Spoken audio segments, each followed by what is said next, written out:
Assalamualaikum warahmatullahi wabarakatuh.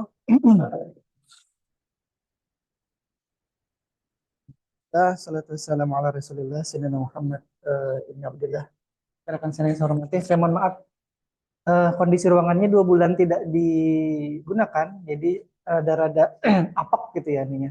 Jadi saya harus menggunakan masker karena kalau tidak eh, ini lagi sensitif. Sudah kurang lebih 2 bulanan ini.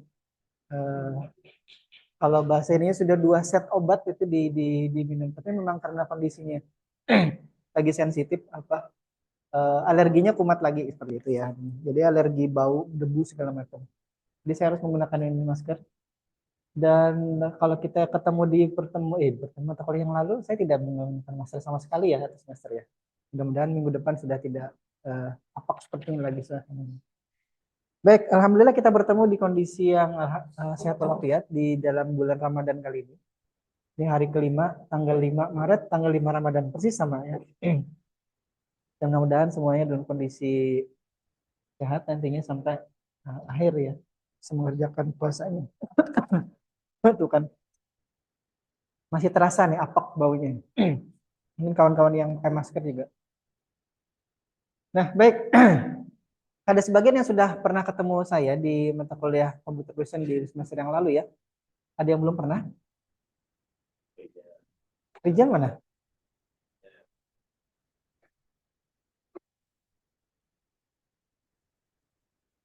Gak ada. Yang saya ingat Tio, Haji. Ini siapa namanya? Ada. Satu lagi ya. Saya mengingat-ingat, tapi tidak semuanya saya bisa ingat karena eh, memorinya sudah terbatas. Jadi sekali lagi mohon maaf, AC-nya tidak terasa cukup dingin karena saya buka semua jendela dan pintunya untuk mengurangi bau ini. Dan memang harusnya dibuka berkala gitu ya.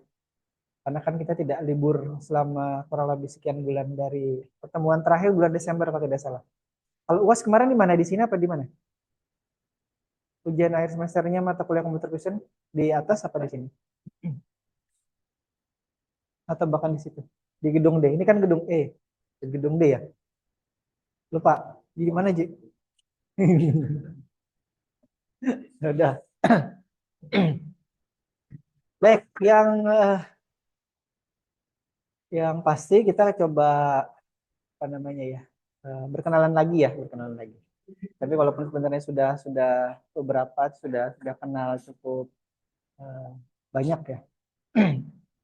Dan saya masih ingat beberapa tadi saya pas Tio masuk Tio ya, ya. Alhamdulillah berarti masih ingat saya. Karena jarang kemudian kalau sudah sekian bulan itu bisa tidak bertemu kemudian bisa bisa bisa lupa saya nama-nama orang. Tadi saya mengalami kejadian yang mungkin kurang nyaman.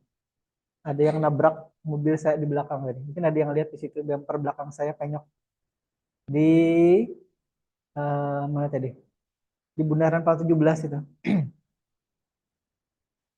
Tapi memang saya tidak ini sudahlah gitu loh. Sudah. Yang bersangkutan juga udah lewat aja. Sudah saya buka jendelanya. Tapi saya mungkin kayak saya pakai masker. Tapi saya rasa kenal itu sih ya. Ini siapa ya? Kayak pernah kenal dengan orang itu. Tapi saya tidak ini. Makanya tadi cerita terkait dengan kenal Tio atau masih ingat itu. Jadi saya ingat lagi saya kejadian tadi pagi itu. Alhamdulillah tidak apa-apa. Di rumah tadi nanya, orangnya tidak apa-apa, tidak apa-apa. Saya bilang, saya juga tidak apa-apa. Karena saya kan berhenti di lampu merah. Dia tiba-tiba aja, mungkin karena memang saya pertama yang berhenti, dia mungkin mengantuk atau apa gitu ya, di belakang ini aja, langsam aja. Kadang-kadang lampu lampu merah di situ kan kadang mati, kadang diaktifkan maksudnya, kadang diaktifkan, kadang tidak diaktifkan. Maksudnya kalau pas tidak diaktifkan dia hanya nyala warna kuning aja biasanya. Kalau tadi polisinya ada dan apa namanya dan lampunya aktif. Ya mungkin karena bulan puasa wajar ya. Saya juga sebenarnya agak mengantuk tadi sambil jalannya. Tapi alhamdulillah setelah ditabrak tadi udah nggak ngantuk lagi akhirnya. Ada hikmahnya jadinya ya. Iya, gara-gara ditabrak mobilnya. Tidak apa-apa, cuman cuman itunya aja bempernya. Nah, baik ini adalah mata kuliah microcontroller yang sebenarnya ada prasyaratnya dulu ya. Kalau dulu ya. Kalau dulu persyaratnya ada mata kuliah sistem digital, ada pengantar SIM digital, ada rancangan sistem digital. Jadi mata kuliah itu berganti-ganti nama. Ada juga syaratnya dulu logika informatika. Kalau logika informatika kan sudah semua ya, ya otomatis. Kemudian ada lagi dulu tuh persyaratnya lupa saya mata kuliah apa ya. Ada mikroelektronika juga. Nah, tapi sekarang sudah tinggal mata kuliah ini saja lagi yang tertinggal. Pemrograman robotika yang juga menjadi terusan atau lanjutan dari mata kuliah ini juga saya tidak tahu. Jadi nanti tolong saya dicarikan tahu ke prodi lagi, karena ada prodi itu agak agak ini juga ditanyain. Kenapa kalau saya yang bertanya itu kan agak kurang ini ya. Kenapa mata kuliah ini tidak ada lagi? Itu kan sama seperti apa istilahnya ya. Karena itu yang pegang mata kuliah bimbingan saya gitu. Jadi saya tidak enak kalau saya yang bertanya. Tapi kalau mahasiswa yang bertanya, Pak, Bu, kurikulum kita yang baru yang mana yang sekarang digunakan? Katanya kemarin kan ada perubahan di 2025 ini. Dan kalau saya tidak salah itu mata kuliah pemrograman robotika itu sudah tidak lagi jadi mata kuliah wajib. Jadi dari sejak tahun kemarin itu Ji, waktu siapa namanya Denny dan kawan-kawan itu kan habis mikrokontrol, habis itu mereka di semester ganjinya harusnya dapat pemrograman robotika. Tapi karena ada perubahan ini, ada perubahan kurikulum di semester yang lalu itu, mata kuliah pemrograman robotika yang lanjutan dari ini adalah kemudian itu tidak dijadikan mata kuliah wajib lagi. Jadi dijadikan mata kuliah pilihan kalau tidak salah ingat. Mungkin ada yang bertanya-tanya, kenapa saya bertanya ataupun mempertanyakan ataupun apa istilahnya ya, bahasa Inggrisnya apa sih itu, ya? Wondering atau apa. Yang, pokoknya intinya, kenapa saya pertanyakan itu? Kenapa? Karena peralatan untuk pemrograman robotika itu sudah ada dan baru dipakai sekali. Artinya, kalau misalkan itu ada barangnya atau bahan praktikumnya ada dan kemudian mata kuliah itu dihapus, itu kan jadinya kan mubazir. Nah, untuk tidak jadi mubazir tadi, kemudian saya berencana untuk kemudian memasukkan materi pemrograman robotika itu di mikrokontroller sini. Nah, jadi jangan kaget nanti kalau misalkan ya, insya Allah nanti kita juga akan mempraktekkan apa yang ada di laboratorium terkait dengan uh, robotika gitu. Ya, ada robot beroda kecil gitu, ada lengan robot juga di situ. Kan ada, Aji pernah lihat ya Ji ya? Kan sayang tuh kalau misalkan sudah dibelikan oleh kampus tapi tidak digunakan oleh kita. Nah, sedapat mungkin nanti kita coba gunakan untuk kemudian kita jadikan proyek-proyek. Jadi syukur-syukur nanti seperti mata kuliah yang sebelumnya ya, itu kita juga punya proyek di setiap pertemuannya. Karena kita ingin mata kuliah kita ini jadi project based apa ya, mata kuliah yang berbasis project. Nah project based learning yang namanya itu dia. Terima kasih Aji. Karena itu katanya yang bagus dan yang dapat nilai tinggi pada saat akreditasi adalah mata kuliah yang kemudian berbasis project tadi atau project based learning system tadi ya. Kalau LMS kan ada kan learning management system itu yang terkait dengan e-learningnya. Nah itu perlu juga tolong, saya perlu mengingatkan, mungkin ada di sini ya. Oh iya, ini yang online mohon maaf ada satu ya Hafizuddin. Halo Hafiz, kita sapa dulu ya. Suara kedengaran nggak? Hafiz, Hafizuddin. Kedengaran, Pak. Oh, Alhamdulillah, terima kasih. Sama-sama, Pak. Oke. Saya takut suara saya tidak terdengar. Saya sudah pakai mic. Mohon maaf ya Hafizuddinnya saya tidak memperlihatkan apa namanya kamera mahasiswa. Sudah hidup. Sebenarnya saya berkewajiban untuk memperlihatkan tampilan di mahasiswanya juga. Bentar ya, sambil jalan. Jadi intinya tadi, nah ini, karena di pertemuan-pertemuan yang mata kuliah yang lain juga ya sama seperti itu bahwa saya dapat, nah ini. Bentar.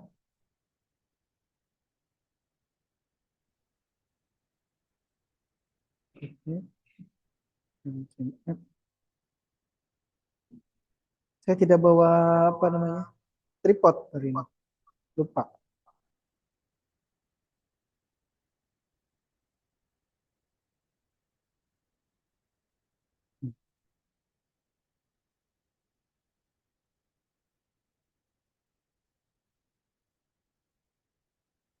Bingung saya nampilin ininya, nampilin mahasiswanya.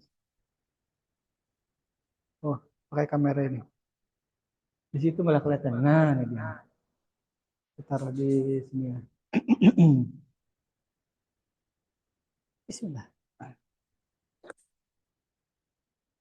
Saya tidak buat tripod, taruh di situ ya. Kayaknya ada tripod di tempatnya Pak Akbar. Salah. Agak backlight ya, nggak apa-apa. Biar yang penting si Hafizuddin ataupun yang online itu bisa lihat bahwa ada kawan-kawannya di kelas ini. Jadi saya tidak berbicara sendirian. Nanti saya kayak orang aneh nanti kalau berbicara sendiri. Hafiz bisa lihat kawan-kawannya di situ? Hafiz? Halo Hafiz? Oh iya Pak. Oh iya, itu Iya yang Pak. kawan-kawannya mohon maaf agak backlight ini. Jadi mukanya Aji yang ganteng ini nggak kelihatan nih. Nah, Gara-gara kada apa-apa Pak. backlight. Baik, Aman Pak. kita lanjut dulu ya. Jadi nanti tolong si LMS ini diakses. Karena biasanya saya dapat laporan atau notifikasi bahwa si A ini ngaksesnya 2 bulan yang lalu, si B ini ngaksesnya sekian minggu yang lalu. Nanti kalau kita lapor ke Prodi juga tidak enak.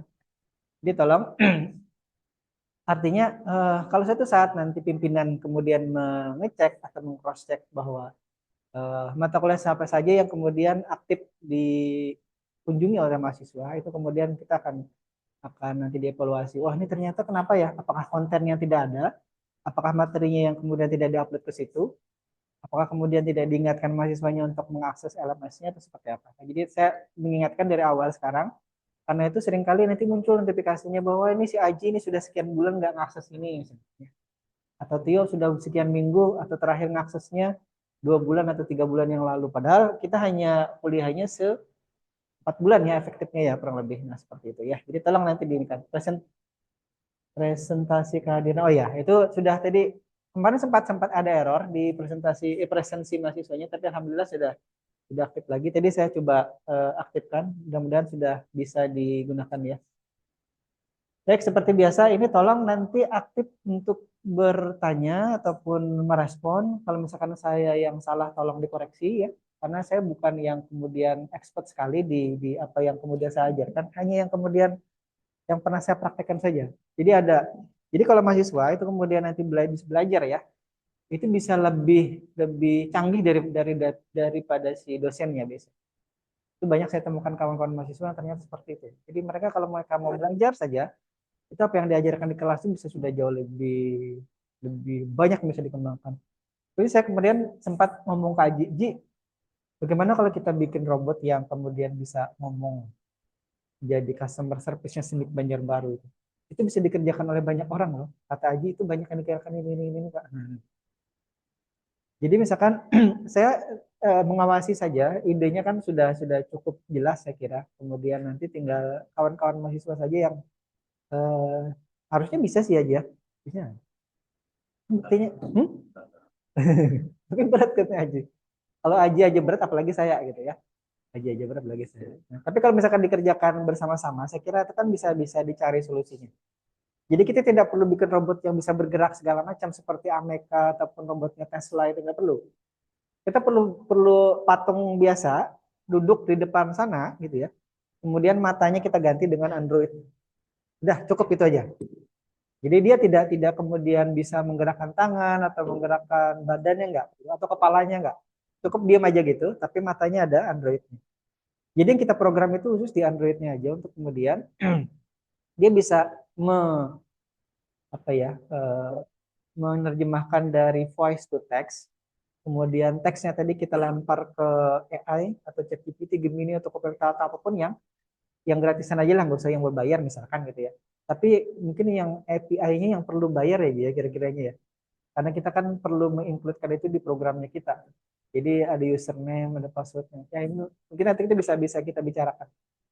Kita misalkan pakai yang paling murah saja misalkan gitu ya untuk bisa mengerjakan itu. Dan kemudian yang perlu dikerjakan lagi adalah UI-nya. Jadi yang saya rencanakan di robotnya itu dia ekspresinya hanya matanya aja. Jadi di Android-nya kita itu di Android-nya si Aji itu misalkan itu ada matanya aja yang kedap-kedip gitu ya. Ada animasi kedap-kedipnya. Nah, itu yang kemudian harus diprogram ulang dari situ, dari sisi itu. Kemudian kalau misalkan menjawab itu kapan dia harus berkedip, normalnya mata manusia misalkan sekian 2 atau 3 detik berkedip itu. Itu juga harus seperti itu.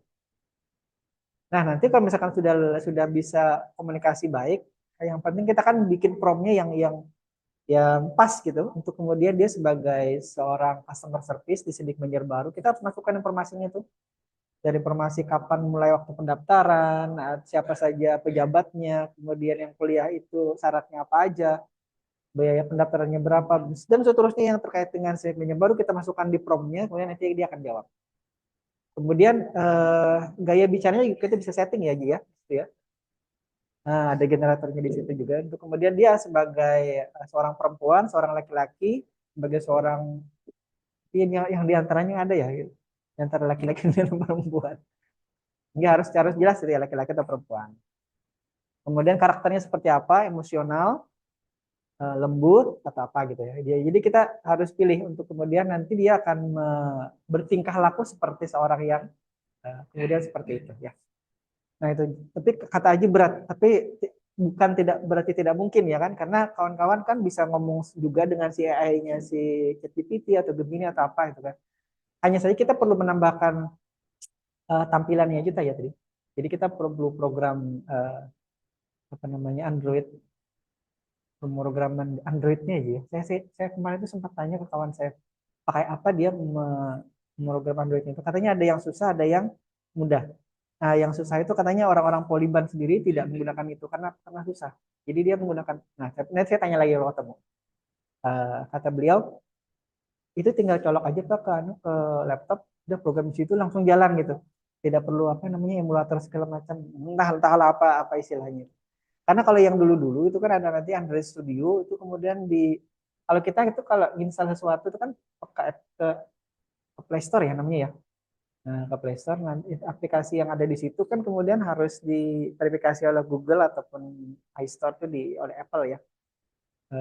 Untuk kemudian bisa di-download. Nah, kemudian nanti kan di handphonenya kan di-setting lagi kan. Kalau misalkan itu di luar dari Google Play ya, Google Play Store ya. Yang kemudian kita masukkan itu kan nanti ada notifikasi ini ada aplikasi yang apa sih namanya entah malware atau apa istilahnya itu ya kemudian dia tidak mau install begitu saja. Nah itu nanti juga kita harus akali. Nah katanya beliau kemarin itu dengan aplikasi eh, apa namanya STK ya itunya. Tapi di beliau kemarin bukan nyebut STK aja, ada lagi yang di STK itu apanya aja? Studio Android studionya ya? Hmm. Jadi pakai apa? Hmm. Terus gimana? Nah, nah. Jadi pakai itu aja anunya ya. Nah, itu nanti aja yang ini. Jadi saya sudah sampaikan idenya seperti itu, nanti kawan-kawan bisa ini. Nah, kemudian terkait dengan microcontroller itu nanti sebenarnya bisa bisa di ini ya. Kita belum masuk ke materinya ya. Nah, sebenarnya bisa dikolaborasikan juga dengan itu tadi. Kemudian itu yang bisa jadi nanti akan menggerakkan motor segala macam. Entah dia nanti berpaling, misalkan yang ngomong itu sebelah sebelah kirinya dia atau sebelah kanannya dia. Jadi kan kalau orang kita biasa untuk menghormati yang berbicara, mungkin saya ngomong dengan Tio, itu kan saya ke situ kan. Maksudnya saya ngomong dengan Tio tapi saya menghadapnya ke sini gitu kan. Itu kan kurang sopan dari sisi apa namanya budaya kita orang Indonesia gitu ya. Dan yang lebih ini juga kalau misalkan kita diajak berbicara itu kita sambil memegang handphone itu juga itu dianggap tidak sopan ya, dianggap tidak sopan di budaya kita di Indonesia dan terutama kalau orang Muslim itu tidak dianggap tidak sopan kalau diajak berbicara orang-orang lain tapi kita sambil megang handphone atau berbicara apa mengerjakan yang lain itu dia ini. Jadi kita coba akomodasi itu. Nah, itu yang kaitannya nanti dengan si mikrokontroller. Jadi kalau misalkan eh, dia diajak bicara dengan orang yang berada tidak tepat di depannya, kemudian dia akan detect. Ini orang ngajak bicara di sebelah mana? Kanan, kiri, depan, tapi tidak di belakang ya. Depan. Di depan di arah mana gitu. Kalau misalkan yang ajak ngomongnya ada di sebelah kanannya dia, maka dia akan menengok ke kanan gitu. Nah, itu yang kemudian nanti kita kita koneksikan ke mikrokontrollernya bagaimana kemudian dari Android itu dia memerintahkan lagi ke mikrokontroller eksternal untuk menggerakkan, entah menggerakkan badan, entah menggerakkan kepala, tapi yang paling sederhana gerakan kepala aja ya. Kalau gerakan badan terlalu repot mungkin. Nah, jadi jadi kita tidak perlu bayangkan seperti robot Ameka atau robotnya Tesla yang bisa jalan, bisa ngomong, bisa diajak ini, bahkan mungkin bisa diajak lari, jogging segala macam ya. Itu robotnya Boston Dynamic gitu. Itu bisa jadi robot soldier apa? Prajurit ya. Dia bisa nembak segala macam. Nah, itu katanya prajurit masa depan kalau belum kiamat itu bisa jadi adalah robot. Kalau di ini di film-film kan seperti itu. Dan sudah ada itu sudah ada. Baik, kira-kira seperti itu ya. Nah, untuk gambaran ini saya kira Anda sudah paham saja terkait dengan aturan-aturan standar dari prodi untuk kontrak perkuliahan kita. Eh, ini kalau saya pakai masker agak terkontrol anunya ya, udara yang masuk. Kalau saya tidak pakai masker itu semua debu mungkin yang ada di atas dan di bawah sini bisa terhirup. Semester lalu mungkin tidak terlalu sensitif ya.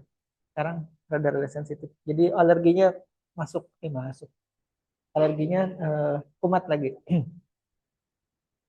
Kalau zaman dulu, bukan zaman dulu, zaman saya masih kuliah itu ada namanya batuk 100 hari. Jadi kalau tidak 100 hari itu tidak selesai, tidak sembuh. Batuk kering aja, dia batuk kering. Jadi apa istilahnya ya? Saya berobatnya itu ke dokter spesialis paru waktu itu. Setelah pulang dari UGM dari 2019 itu saya berobat ke dokter spesialis. Kata beliau ini adalah batuk kering. Tapi kalau dari kawan-kawan saya yang lain itu batuk 100 hari. Jadi kalau tidak 100 hari dia kemudian coba nanti cari ya di literatur di internet itu betul seperti apa. Ya, batuk saya ini sudah sejak maksudnya alerginya ya. Jadi beda antara batuk alergi yang kemudian akibat sensitivitas dari bebauan, debu segala macam dengan batuk yang menular itu. Jadi ini secara secara apa namanya? Secara kesehatan bukan batuk yang menular, tapi batuk yang memang karena timbul atau muncul karena tadi karena alergi, ada yang alergi dingin, ada yang alergi debu. Kalau saya alergi yang debu dan bebauan, gitu ya. Baik. Oke, ini nanti terkait dengan tugas saya kira biasa ya. Kawan-kawan nanti ada diberikan mungkin tugas mana? Sini. Oke, ini. Nah, yang saya tidak bisa memastikan juga ada apakah ada jadwal nanti praktikum khusus, apakah tidak, ya nanti oleh prodi. Jadi karena mata kuliahnya kan mata kuliah yang ada praktikumnya sebenarnya. Jadi harusnya atau logikanya ada jadwal khusus untuk praktikum. Tapi kalaupun tidak, nanti kawan-kawan saya ajak untuk seperti biasa kita programnya itu di kelas ini. Jadi tinggal kawan-kawan nanti bawa laptopnya, diinstal aplikasinya, kemudian kita akan program sama-sama di situ. Dan saya kira kawan-kawan sudah punya apa ya namanya ya, mudah-mudahan punya gambaran kira-kira, aduh, saya kira-kira mau bikin apa ya. Tapi kalau yang saya berikan di kelas itu yang secara rutin nanti ada materinya di sini, yang kemudian kawan-kawan bisa atau kita ikuti sama-sama.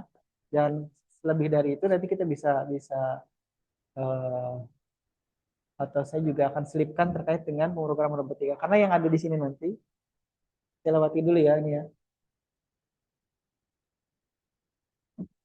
Kalau itu dulu. Tuh,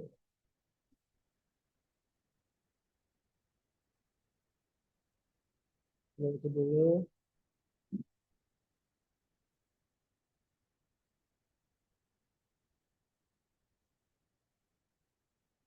Hmm. Nah, oke. Nah, jadi saya berencana menyelipkan tadi materi pemrograman robotika di mata kuliah ini untuk kemudian biar apa yang kemudian sudah dibelikan atau sudah disediakan oleh kampus tidak mubazir. Ya, kampus sudah belikan dan itu sekali lagi baru dipakai satu kali praktikum. Jadi satu box peralatan praktikum pemrograman robotika itu baru sekali dipakai. Kenapa baru sekali? Karena datangnya peralatan itu adalah kemarin, bukan kemarin, mungkin 2 tahun apa 1,5 tahun yang lalu itu di akhir mata kuliah, di akhir semester. Akhirnya kemudian saya hanya memberikan demo-demo saja. Jadi apa yang alat yang saya punya di rumah itu yang saya bawa ke kampus untuk saya perlihatkan ke kawan-kawan di kelas. Tapi mahasiswa sendiri tidak atau belum sempat kemudian mempraktekkan itu secara mandiri, entah itu berkelompok, entah itu secara perorangan. Nah, itu yang kemudian karena tadi peralatannya datangnya di akhir semester. Harusnya datangnya mungkin dari awal-awal itu ya. Nah, sekarang mumpung alatnya sudah ada, nanti akan kita coba gunakan ya. Tapi yang kalau yang online itu gimana ya caranya ya? Nanti sekali-sekali bisa aja datang ke kampus ya Hafizudin untuk kemudian melihat alatnya, kemudian mencoba memprogram juga. Kalau mungkin kan nanti kalau memungkinkan ya.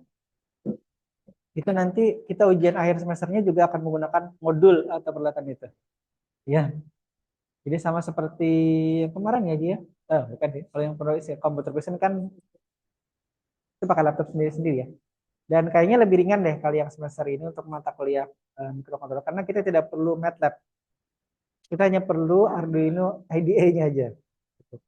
Tapi sekali lagi, kalau misalkan kita nanti mau menghubungkan dengan eh, mata kuliah yang sebelumnya yang computer vision itu benar bisa. Jadi kalau yang saya kerjakan dulu kan juga seperti itu. Saya mengolah citranya itu menggunakan MATLAB. Tapi kemudian saya perintahkan lagi dari MATLAB untuk menggerakkan robotnya seperti itu. Nah, ada aja ya. Kalau di tim robotika itu kan sudah tidak asik mereka pakai itu. Tapi yang tahun kemarin mereka pakai Python kalau tidak salah. Kalau tahun-tahun sebelumnya dari tahun 2022, 23 itu pakainya MATLAB.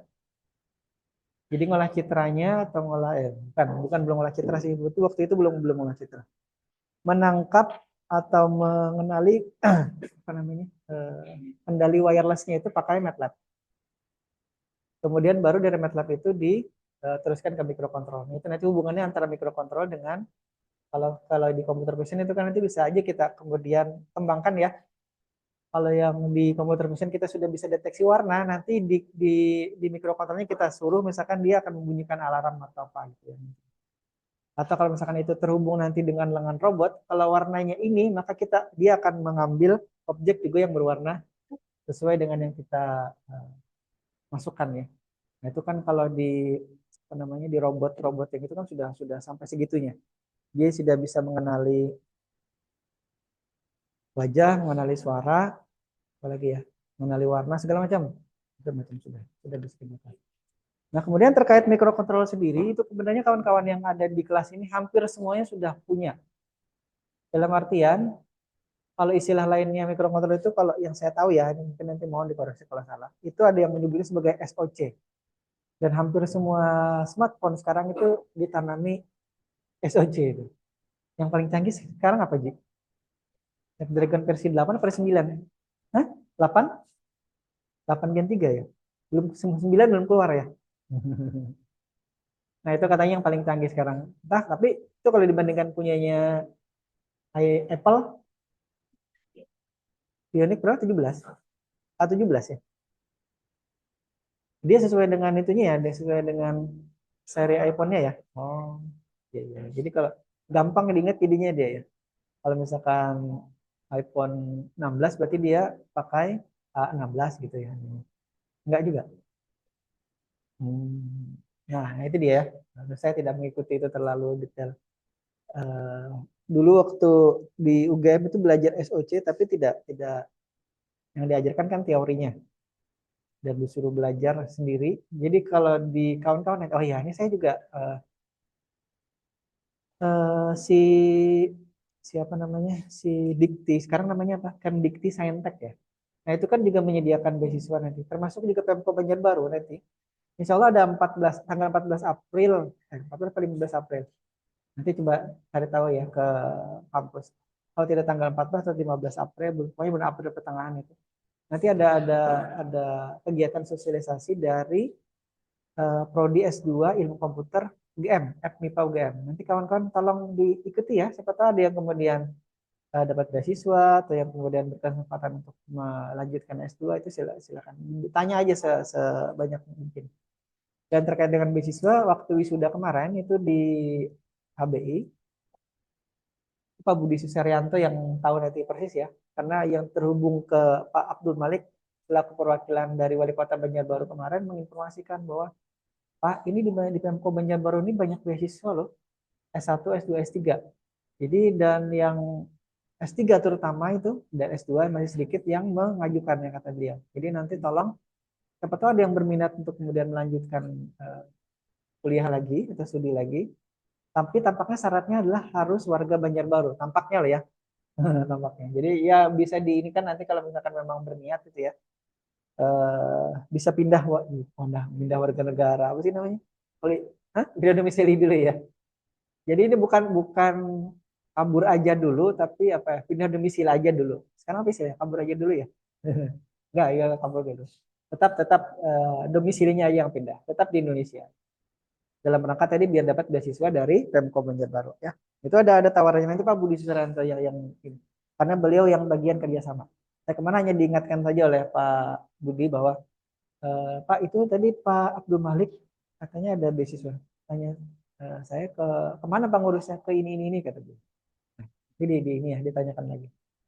Nah tadi yang dari UGM, maksud saya kalau misalkan nanti Pemko Banjarbaru mau mendanai ya S2 kawan-kawan itu ke UGM, nah insya Allah, alhamdulillah ya, kalau misalkan nanti pas, karena selama saya di UGM itu saya sedikit sekali menemukan orang Banjarmasin, Banjarbaru atau istilahnya Kalimantan Selatan pada umumnya lah seperti itu. Yang S1 itu saya ketemu hanya satu orang. Saya bilang kawan yang dari Kalimantan ada nggak yang ini? Ada Pak, dia sendiri. Tapi saya lupa namanya. Yang S2 itu saya temukan beberapa dulu ya. eh Satu namanya Pak Wira, sekarang ngajar di Pendidikan Teknik Informatika Unlam kalau tidak salah. Satu lagi Pak Bahit kalau tidak salah namanya, itu sekarang ngajar di Unu Kalsel. Unu Kase namanya, bukan Unu Kalsel. Terus satu lagi ya yang saya temukan. Ada lagi saya lupa namanya. Jadi tidak juga banyak. Jadi yang masuk ke UGM itu orang Kalimantan khususnya itu sedikit yang di ilmu komputer itu. Jadi masih bisa dihitung dengan satu tangan. Jadi kalau kawan-kawan nanti bisa kemudian masuk ke situ ya, saya kira alhamdulillah bisa bisa melanjutkan estafet adanya orang Kalimantan yang sekolah di situ. Ya. Karena orang Kalimantan itu sebenarnya banyak yang berpotensi hanya ininya aja, hanya niatan dan apa ya ulet keuletannya saja yang ini. Sebenarnya saya juga masuk ke situ ya, itu sempat keteteran dalam artian mungkin satu semester awal ya atau 3 bulan lah awal itu saya tuh keteteran hampir istilahnya putus asa lah kalau masuk di game. Kenapa? Karena mereka ritmenya itu luar biasa itu. Kalau kita di sini kan santai gitu ya. Coba kalau kawan-kawan sekali-sekali misalkan jalan ke ULM aja itu beda beda ritme apa namanya. Tapi kita tidak membandingkan kita dengan itu ya. Maksudnya kalau kita dengan UGM misalkan itu beda. Eh, Kalau mereka di mana-mana di kantin itu biasanya ngomongnya ini ngomong. Jadi kalau saya ajak ngomong kawan-kawan S1 itu mereka sudah luar biasa anunya. Apa namanya ini, pengetahuan segala macam, pengalaman, baik itu pengalaman secara pribadi atau pengalaman di luar dari itu ya. Kemudian mereka gunakan untuk menyelesaikan penelitiannya. Nah, banyaknya seperti itu ya. Baik, kalau berkenalan, saya kira saya tidak perlu berkenalan lebih ini lagi ya. Tapi ada nggak yang belum apa namanya kita belum pernah bertemu sebelumnya?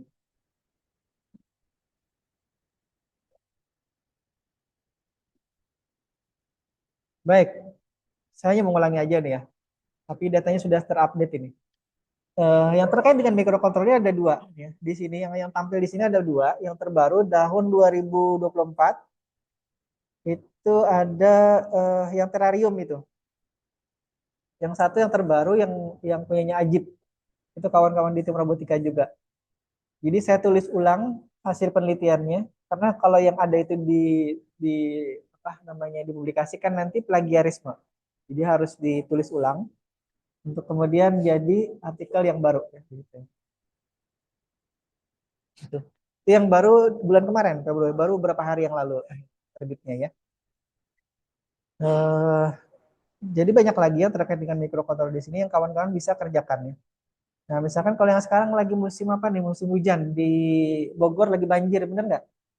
Nah, itu bagaimana kemudian mengantisipasi itu dengan memanfaatkan teknologi mikrokontroler misalnya gitu ya. Misalnya itu kawan-kawan bisa kemudian juga karena dulu ada yang melakukan penelitian terkait dengan memantau kondisi air di bendungan ataupun irigasi. Haji dari mana Haji? Dari Tanah Bumbu, Balangan, dari mana? Ada ya. Kalau di sini ada irigasinya nggak di sini? Adanya di Matapura ya, ya kan? Banjarbaru mana? Yang orang asli Banjarbaru mana? Tio, mana ya Tio? Banjarbaru Tio. Oh, Kota Baru ya. Kota Baru ada irigasinya nggak? Ada ya, pasti ada. Nah, nah jadi di irigasi itu kan kalau misalkan dia dapat dapat airnya dari bendungan itu kan ada tukang kontrol apa pintu airnya ya Ji ya.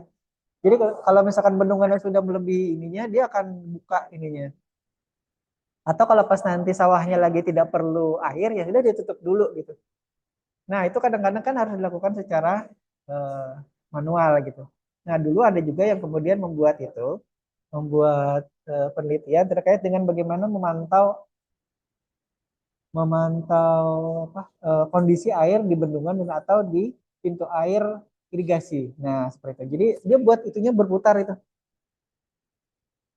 Nah, cuman kan skalanya kan masih skala ini ya, skala laboratorium tuh kecil aja ada motornya tuh membuka keran pintu airnya itu. Nah, tapi kalau misalkan nanti mau bisa dibuat yang lebih lebih apa ya, aplikatif lagi, nah itu kemudian kita bisa bikinkan motor yang bisa membuka apa namanya itu? Handle-nya pintu air gitu nih, seperti itu. Nanti dihitung ya, ini perlu motor, itu perlu torsi berapa motornya segala macam, kemudian perlu power berapa, tersedia tidak listriknya di situ. Kita bisa ajukan sebenarnya ke eh, apa namanya pendanaan pengabdian pada masyarakat namanya Ji. Nah, nanti kalau misalkan Aji ketemu di mana di atau Tio di Kota Baru ketemu pintu air kenal sama bapaknya itu Pak coba ya lihat itu kira-kira seberapa berat kalau dibuka dengan manual dan kemudian kalau kita berikan motor penggerak di situ. Ya kalau motornya kan banyak ya tergantung kita perlunya kemudian yang perlu berapa HP misalkan. Hah? Nah, perlu torsi berapa ini untuk kemudian bisa membuka itu. Dan kalau misalkan pintu air itu memang dikontrol dengan apa teratur, saya kira itu tidak sulit ya. Itunya bukaan tutupnya itu lebih mudah mestinya. Apalagi dirawat, dikasih pelumas segala macam ya. Kalau misalkan itu pintu air yang memerlukan ulir segala macam. Baik. Nah ini beberapa penelitian yang terbaru yang kemudian yang belum masuk di sini adalah hasil publikasinya dari penelitian saya dengan Pak Bahar. Itu yang memantau sistem kondisi air dari sebuah perikanan di perikanan. Jadi misalkan kalau di kolam itu kan ada sensor yang dipasang terkait dengan gini aja deh. Pernah tahu nggak kalau misalkan di kolam ikan, kayak sekali saya sih sudah sering menemukan itu. Pada saat tiba-tiba hujan dari musim panas itu tiba-tiba ikannya mati semua tuh. Pernah nggak? Saya sudah beberapa kali menemukan itu. Jadi saya punya ikan gitu ya di kolam. Kemudian tiba-tiba ada hujan atau tiba-tiba istilahnya apa ya musim pancaroba gitu, perubahan iklim. Iklan ikannya itu mati semua, tidak ada yang tersisa satupun mungkin kalau dia pernah lihat gitu ya. Nah itu juga kadang-kadang kan merugikan ini. Nah bagaimana kemudian kalau misalkan kita bisa pantau perubahan itu, memang kalau misalkan takdirnya sudah mati ya mati aja gitu ya kan ikan ya kan. Tapi kalau misalkan kita bisa melihat perubahan itu secara apa ya, secara apa sih namanya? Jadi kalau misalkan air itu berubah dari asam jadi basa atau sebaliknya, itu kan kita perlu tahu tuh. Kalau misalkan tadi penyebab dari matinya ikan di kolam eh, tambak itu karena perubahan asam basa atau basa atau sebaliknya ya, secara drastis. Nah kita itu yang kemudian kita kontrol. Misalkan kita lihat sumber airnya ya. Kalau sumber airnya dari kalau di irigasi itu kan ada. Oh ternyata sumber air irigasinya itu kalau yang berubah drastis dari basa ke asam, maka itu yang kemudian bisa menyebabkan ikan mati misalkan. Nah itu yang kemudian perlu diantisipasi hal yang seperti itu. Nah itu kemudian yang oleh Pak Bahar lakukan dengan timnya itu dipasangnya sensor. Ada sensor pH, ada sensor apalagi segala macam itu yang kemudian dikirimkan ke smartphone via Telegram kalau tidak salah. Nah kalau yang eh, lebih bagus lagi itu kalau misalkan kalau di BMKG itu biasanya pasang di mana namanya? Di pantai ya kalau untuk di pinggir sungai ada juga ya atau di gunung itu untuk mendeteksi gempa dari gunung Merapi atau gunung-gunung yang gunung apa gunung aktif gitu ya maksudnya ya. Nah itu kan mereka tidak memantau berarti mereka tidak berada di situnya karena juga bahaya kan kalau berada di lokasinya. Tapi hanya sensornya dimasukkan di situ. Nah itu nanti terkait dengan namanya sensor wireless sensor network kalau itu ada banyak sensor yang terhubung. Misalkan ada sensor getaran, ada sensor air, ada sensor macam-macam. Kalau tadi di perikanan yang Pak Bahar itu ada sensor pH, ada sensor macam-macam di situ yang kemudian diinformasikan ke usernya ataupun penggunanya ataupun ke petaninya ya. Petani ya. Kalau orang berikan itu namanya bukan petani ya, apa sih namanya? Hah? petambak. Nah, gitu ya. Nah, kemudian itu bisa dikembangkan lagi karena biasanya kalau kawan-kawan mahasiswa yang putri terutama itu biasanya kan malas ngurus terkait dengan hardware tuh. Jadi bisa kerjasama dengan kawan yang lain yang ngurus hardware-nya. Nanti yang putri ngurus tampilan dari websitenya misalnya. Jadi itu namanya UI ya, UI. Nah, UI UX-nya. Nah, itu jadi yang di eh ini singkat saja ya. Itu belum ada skripsi yang membahas terkait dengan UI UX secara khusus gitu. Itu kalau kawan saya yang sekarang atau yang keahliannya di bidang itu sekarang jadi rektor ITT Telkom Purwokerto. Nah, itu cara aja itu. Bu Tenia namanya. Itu bahasan penelitiannya terkait dengan itu semua. Hampir ya. Hampir.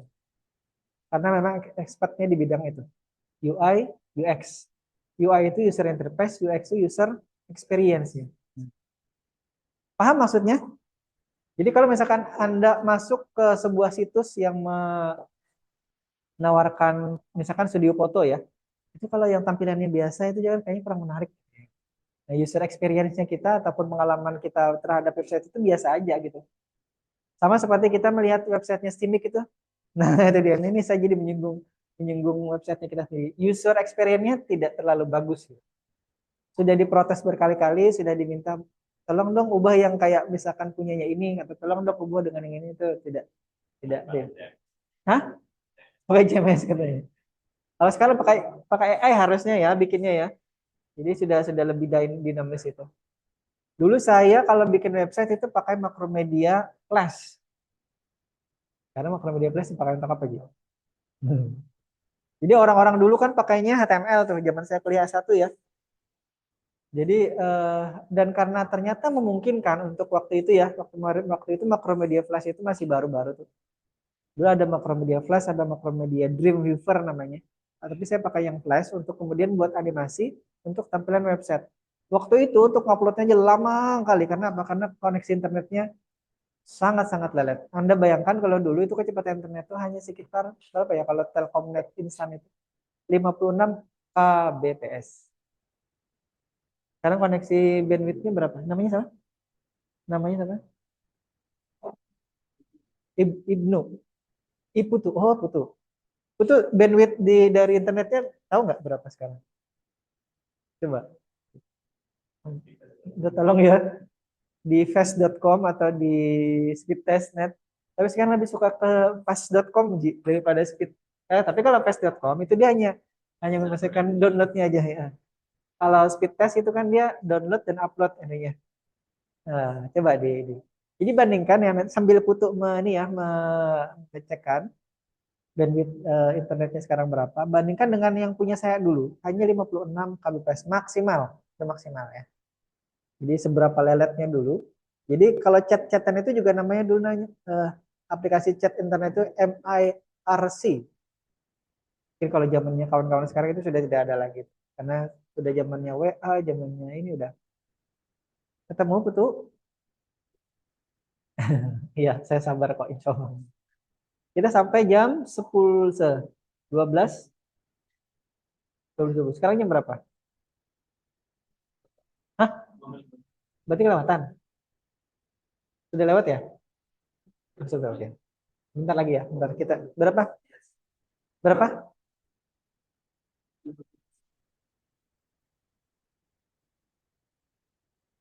Berapa Ji dapatnya Ji? Speed testnya. Itu berapa? Itu berapa? Iya, tapi kan Banjarmasinnya jauh ya. Kalau ke itu berapa yang Banjarmasin?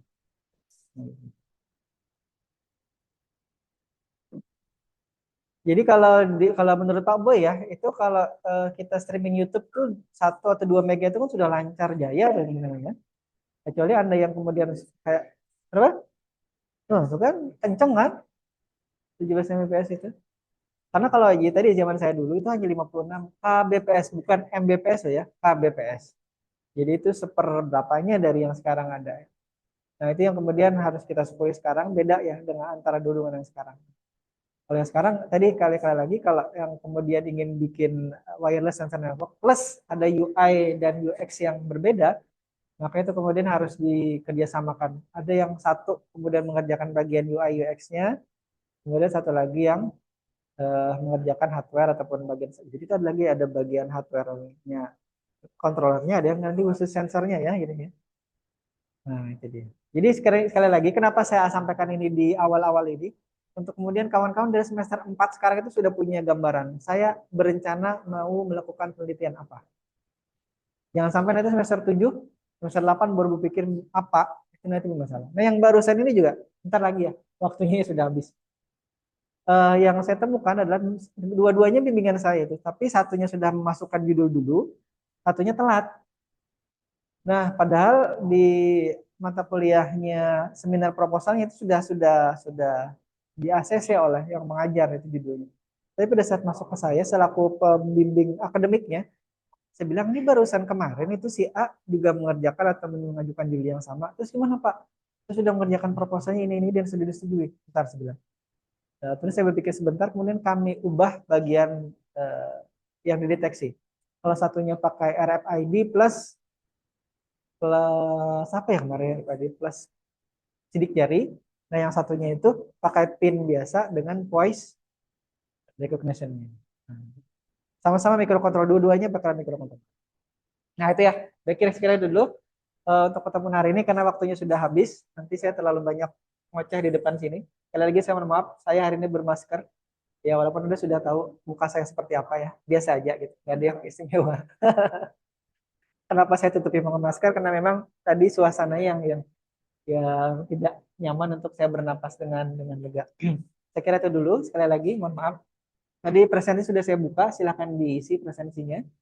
Kemudian insya Allah kita ketemu lagi minggu depan. Saya akan perlihatkan insya Allah peralatan-peralatan yang akan kita gunakan untuk praktikum.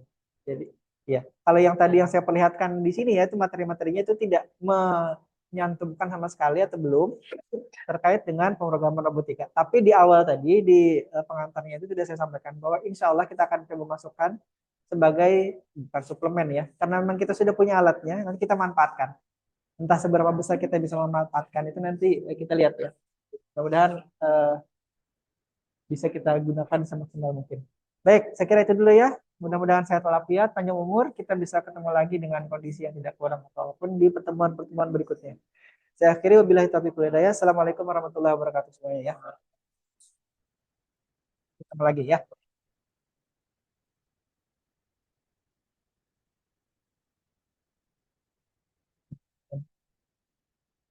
Ini remote apa ya, Ji? Bukan remote ini. Gak ada captionnya.